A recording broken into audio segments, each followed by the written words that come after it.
অর্জুন সিংকে বারবার সিআইডি অফিসে ডেকে এনে খতম করার ছক কষা হচ্ছে। এই প্রশ্নটা কেন করছি?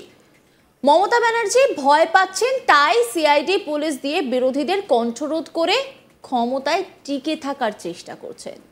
দুটো মানুষকে শেষ করে দিলে মমতা বন্দ্যোপাধ্যায় শান্তি পাবেন। একজন শুভেন্দু অধিকারী, দ্বিতীয়জন অর্জুন সিং। উনি জানেন এরা দুজন থাকলে 2026-এর রাস্তাটা কঠিন। কি বিস্ফোরক অভিযোগ অর্জুন সিং এর। তিনি বলছেন যে তাকে বারবার সিআইডি অফিসে ডেকে এনে নাকি খতম করার ছক মমতা বন্দ্যোপাধ্যায়।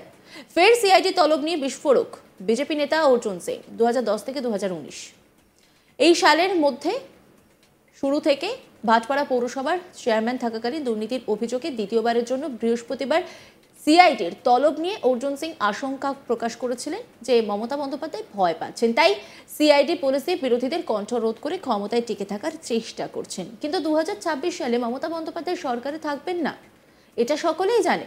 তাছাড়া আমাদেরকে শেষ করে দিলেও তালিবানি শাসক মোহাম্মদ ইউনূসের বোন মমতার সরকারকে রাজ্যে ক্ষমতায় আসতে দেবে না। এখনো পর্যন্ত সে দেশে 2000 ঘটনা ঘটেছে, বাড়ি লুটপাট হচ্ছে। অর্জুন সিং তিনি কি বলেছেন শোনাবো আপনাদের।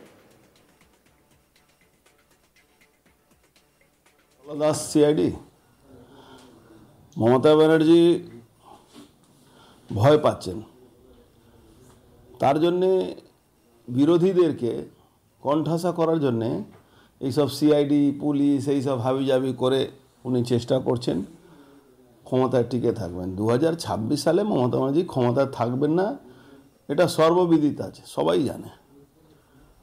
আজকে দ্বিতীয়বার আমাকে ডাকা হয়েছে, আমি বুঝতে পারলাম না প্রথমবারই কিসের জন্য ডেকেছিল, আজকে দ্বিতীয়বারও কিসের জন্য।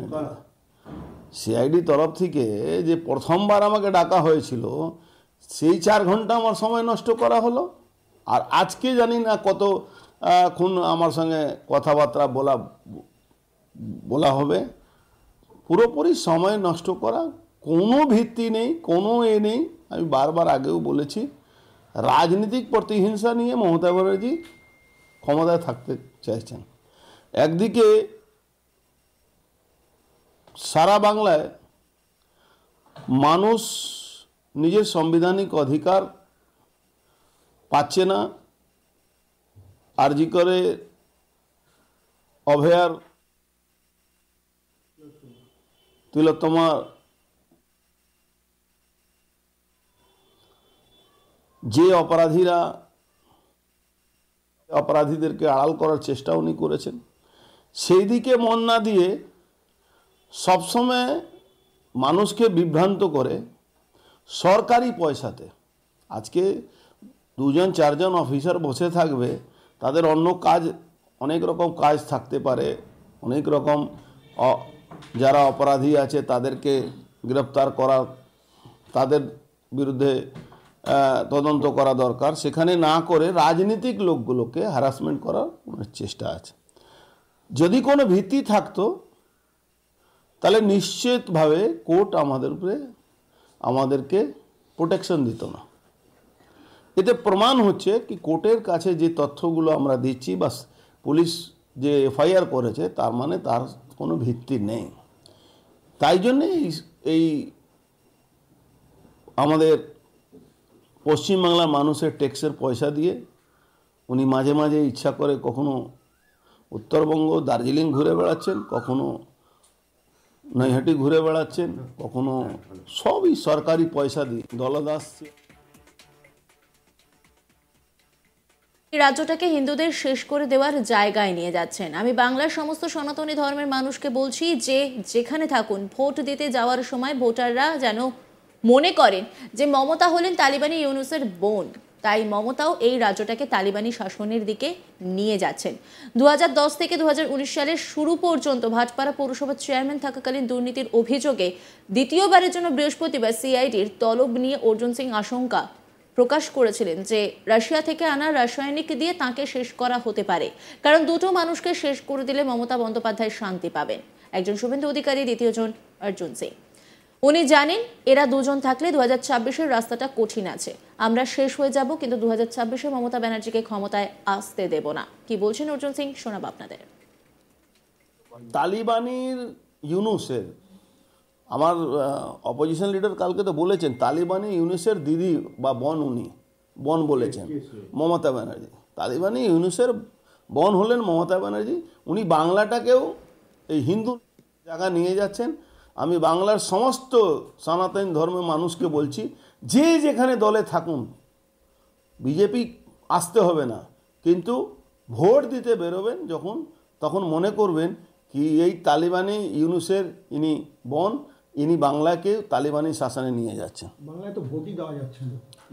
হ্যাঁ, ভোট দেওয়া যাচ্ছে না, তো ভোট দেওয়া যাচ্ছে না, কিন্তু একটা সময় আসবে যখন গণবিস্ফোরণ হয়, তখন গণবিস্ফোরণের সামনে কেউ দাঁড়াতে পারে না, ওটাও বাংলায় হবে। দাদা, আজকে যে যাচ্ছেন সেই আশঙ্কা কি আবার আছে? চেয়ারে স্প্রে করে রাখতে পারে, কি আশঙ্কা মনে করছে? 200% আশঙ্কা। দেখুন, মমতা ব্যানার্জি দুজনকে মেরে দিলে মমতা ব্যানার্জি শান্তি হয়ে যাবে। একটা শুভেন্দু অধিকারী আর একটা অর্জুন সিং, ও মেরে দিলে ওনার শান্তি। কেন, উনি জানেন কি এরা দুজন থাকলে ওনার 2026-এর রাস্তাটা খুব কঠিন আছে। কেন, আমরা মৃত্যুবরণ করব, তাতেও আমাদের কোনো অসুবিধা নেই, কিন্তু মমতা ব্যানার্জির শাসনকে আমরা 2026-এ থাকতে দেবো না। কি হতে পারে তার জন্য? না, তার জন্যে তো আজকে অ্যাডভান্স বললে তো কোনো লাভ নেই। কেমিক্যালের যে না, কেমিক্যাল আমি তো আগেও বলেছি, এরকম কেমিক্যাল নেই, কোনো কেউ বলতে পারবে না। আপনি দেখেছেন নজরুল ইসলাম, যিনি এক্স আইপিএস, তিনি স্পষ্ট বলেছেন। তারপরে অনেক ডিবেট হয়েছে, অনেক বড় বড় চ্যানেলে ডিবেট হয়েছে কি এরকম ঘটনাগুলো কোন কোন দেশে কখন হয়েছে। আজকে আপনি দেখছেন তো তৃণমূলের এমএলএ একজন বলছে তৃণমূলের নেতার আর নেত্রীর বিরুদ্ধে। তো এরকম অনেক আছে, তারা ওয়েট করছে, তাদের সঙ্গে আমাদের যোগাযোগও আছে, তারা আসবে।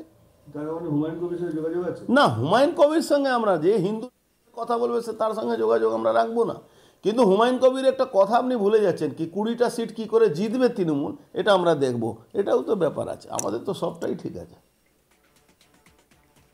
মমতা ব্যানার্জি ভয় পাচ্ছেন, তাই সিআইডি পুলিশ দিয়ে বিরোধীদের কণ্ঠরোধ করে ক্ষমতায় টিকে থাকার চেষ্টা করছেন। দুটো মানুষকে শেষ করে দিলে মমতা বন্দ্যোপাধ্যায় শান্তি পাবেন। একজন শুভেন্দু অধিকারী, দ্বিতীয়জন অর্জুন সিং।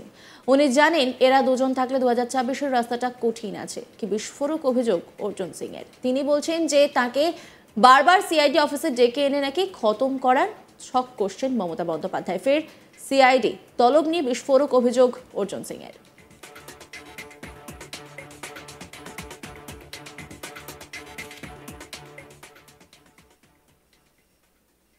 নজর রাখুন আজ তাক বাংলার ইউটিউব স্ট্রিমিংয়ে।